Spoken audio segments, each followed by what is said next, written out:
আসসালামু আলাইকুম রহমতুল্লাহ ওবরকাতুহ। আমি আজকে কিছু আলোচনা করব আমাদের কিছু সেন্সর, ইনজেক্টর, থার্মোস্টার এইসব বিষয় নিয়ে। তো আমরা এখন যাব এই যতগুলো নাম বললাম এই সেন্সরগুলোর কাছে।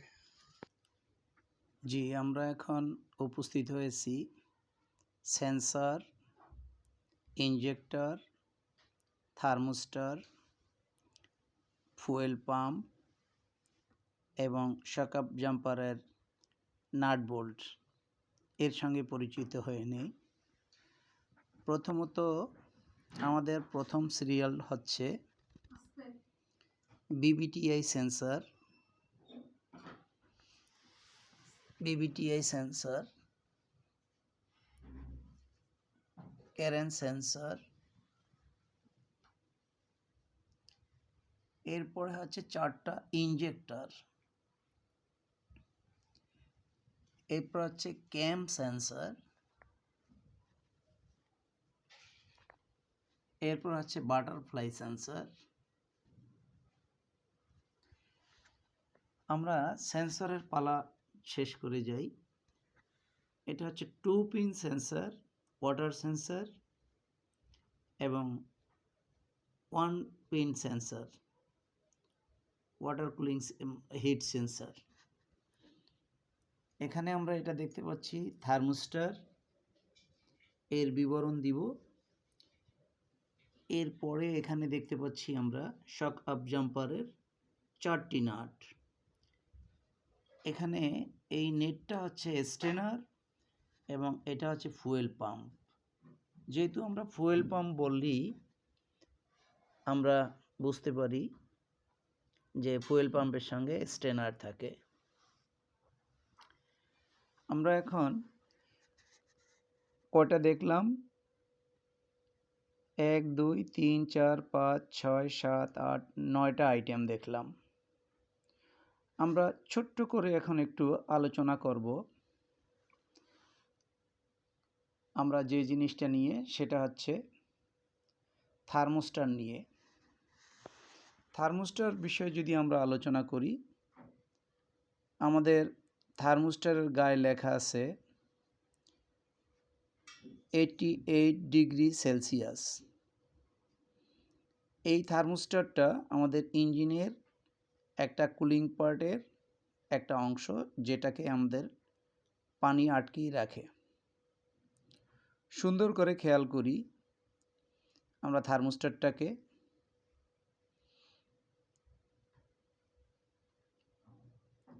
এই থার্মোস্টার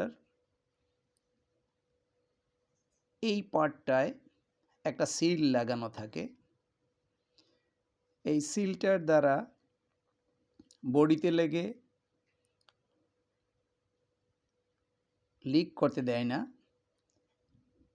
এবং কি ভিতরের সিলটা এবং থার্মোস্টার যেভাবে কাজ করে, এই সিলটায় আটকিয়ে রাখে।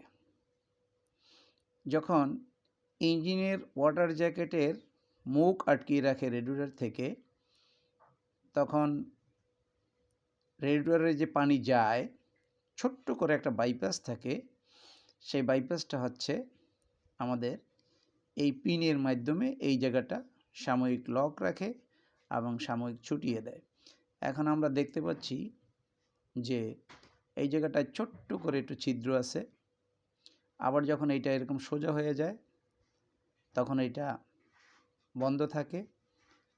আবার যখন এইটাকে একটু হালকা করে দেওয়া হয়, তখন এটা এখান থেকে বাইপাস করে প্রেসারে। থার্মোস্টারটা হচ্ছে কিভাবে কাজ করে? আমাদের থার্মোস্টারটা 88 ডিগ্রি সেলসিয়াসের কম যদি হয়, তবে এই থার্মোস্টারটা খুলে না। যেহেতু আমাদের এখানে 88 ডিগ্রি সেলসিয়াস লেখা আছে, আমরা দেখতে পাচ্ছি 88 ডিগ্রি সেলসিয়াস। এক এক গাড়ির এক এক রকম থাকবে, আপনারা এই থার্মোস্টারের গলায় এই কলারে লেখা আছে এত ডিগ্রি সেলসিয়াস। তো এখানে লেখা আছে 88 ডিগ্রি সেলসিয়াস। 88 ডিগ্রি সেলসিয়াসের নিচে যদি হয় তবেও খুলবে না। 88 ডিগ্রি হলেই এর আস্তে আস্তে উপরে গেলেই এই থার্মোস্টারের এই পয়েন্টটা খুলে যাবে। কোনটা? যেখানে আমার এই আঙ্গুলটা আছে, এখানে যে এই সিলটা আছে, এইটাকে কি করবে? এইটাকে এদিকে টেনে দিবে, এই ভাল্বটার মুখটা খুলে দিবে, এটা খুলে দিবে। তথাপি আমাদের এই থার্মোস্টারটা 88 ডিগ্রি সেলসিয়াস না হলে এই থার্মোস্টার ভাল্বটা খুলবে না। যদি না খুলে তবেও মনে করতে হবে যে 88 ডিগ্রি সেলসিয়াস পানি গরম দিয়ে এটাকে যদি তাপমাত্রা দেওয়া হয়, যদি এটা খুলে, তাইলে বুঝতে হবে যে এটা ভালো আছে। আর যদি 88 ডিগ্রির দিলে এটা খুলছে না, এটা কাজ হচ্ছে না, এই স্প্রিংটা চেপে এদিকে আসছে না, এই মুখটাকে খুলে দিচ্ছে না, তবে বুঝতে হবে যে এটা খারাপ আছে। তা আমরা তাহলে বুঝতে পারবো যে থার্মোস্টারটা কিভাবে কাজ করে এবং থার্মোস্টারটা কত ডিগ্রি সেলসিয়াস হলে খুলে, সেটা আমাদের এখানে গায়ে লেখা আছে। এখানে ইঞ্জিনিয়ারিংরা ইঞ্জিনিয়ারিং ভাষায় যা লিখে রাখছেন এর নিচেও হবে না, উপরেও হবে না। যেহেতু 88 ডিগ্রি সেলসিয়াসের উপরেই হলে এটা খুলবে। তবে আমরা আরও কিছু জানতে পারবো। ছোট ছোট মেকানিজম আছে যেটা আমরা এটাকে খুলে কিংবা এর ভিতরে কী আছে এটা জানার কোনো বিষয় না, সেটা ইঞ্জিনিয়ার জানবে। কোনো অ্যাসেসর কিংবা কোনো এক্সামিনার যদি এসে আপনাকে জিজ্ঞাসা করে এটা কী দিয়ে তৈরি, এটা পরীক্ষা এবং আবিষ্কার তৈরির এটা বিষয় না, কিন্তু এটা কিভাবে কাজ করে সেটা আপনি জানাইতে পারলেই যথেষ্ট।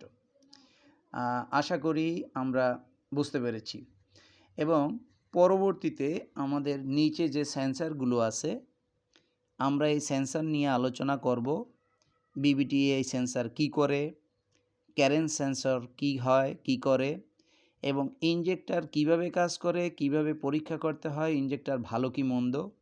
এরপরে ইনজেক্টরের পরে আছে ক্যাম্প সেন্সর, ক্যাম্প সেন্সরটার কাজ কি সেটাও আমরা নিয়ে আলোচনা করব। এরপরে আলোচনা করব আমাদের বাটারফ্লাই সেন্সর নিয়ে, এবং থার্মোস্টার নিয়ে আমরা কিছুক্ষণ হয় আলোচনা করলাম।